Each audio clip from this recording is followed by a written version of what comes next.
Әбілхан Қастеев қазақтың әйгілі кескіндемешісі, график суретші, қазақ бейнелеу өнерінің негізін салушылардың бірі. Туып өскен жері Алматы облысына қарасты Жаркент төңірегі. Еңбек жолын Түрксіб теміржол құрылысында жұмысшы болып бастады. Мәскеудегі көркем сурет студиясында Худов пен Бродскийден сабақ алды.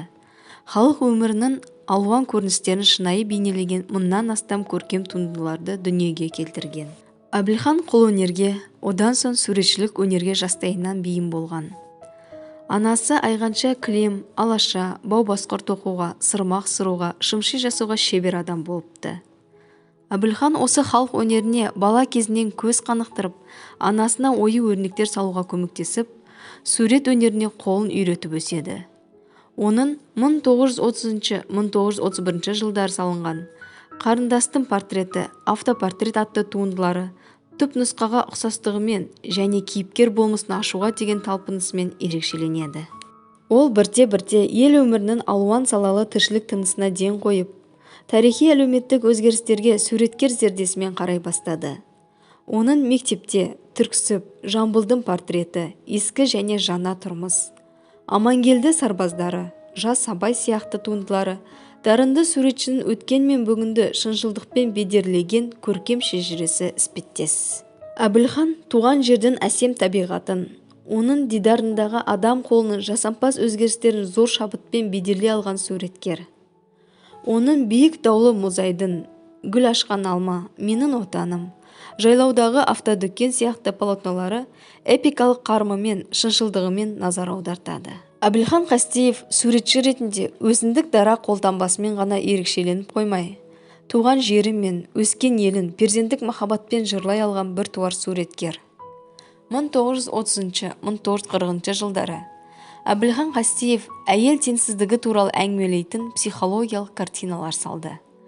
Оған қызды еріксіз әкету, қалың малға сатылған қалыңдық атты еңбектері дәлел. Ежелгі тұрмыстың ескі салтын көрсету үшін суретші күңгірт, көңілсіз түстерді, келеке, сықақ стилін таңдаған. Қалың малға сатылған қалыңдық картинасы 1938 жылы майлы бояумен салынған. Автор ықшам тәсілдермен әйелдің тағдыры туралы ой толғамын ұсынады. Қызды еріксіз әкету картинасының сюжеті драмалығымен көркем. Онда қалыңдықты күштеп алып бара жатқан көрініс бейнеленген. Бірінші планда қызды әкетіп бара жатқан үш ер адам. Бақытсыз қызды айдалаға алып қашу үшін ертеулі үш ат дайын тұр. Суретші картинадағы қайғылы жағдайды психологиялық шиеленісті беру үшін күңгірт және күрделі райдағы түсті бояу таяқшаны шебер пайдаланған.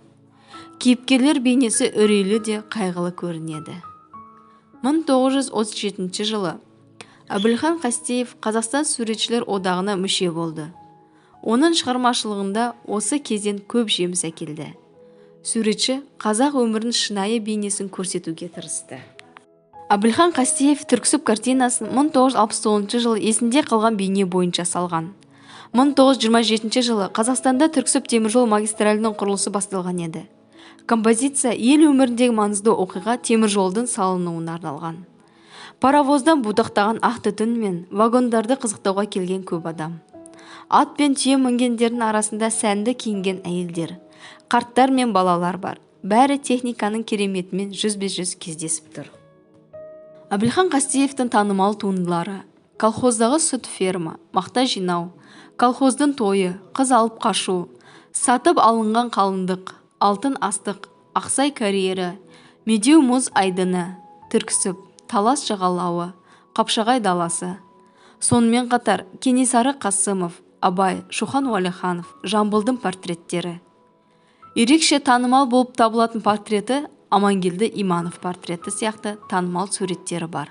Әбілхан Қастеев Қазан төңкерісі орденімен, Еңбек қызыл ту орденімен 2 рет, құрмет белгісі орденімен марапатталған.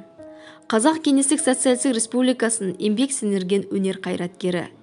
Қазақ Кеңестік Социалистік Республикасының халық суретшісі. 2004 жылы Әбілхан Қастеевтің 100 жылдығына орай Қазақстан Республикасының ұлттық банкі 50 теңгелік естелік монетаны айналымға шығарды. 2014 жылы Алматыда Қастеев үй мұражайы ашылды. Қастеев атымен Қазақстан Республикасы мемлекеттік өнер мұражайы, сонымен қатар бірнеше қалалардағы көшелер аталған. Шымкент қаласындағы көркем өнер колледжі Қастеев атымен аталған. 2009 жылы колледж алдында суретшінің ескерткіші ашылды. 2004 жылы Қастеевке арналған пошта маркілері шығарылды.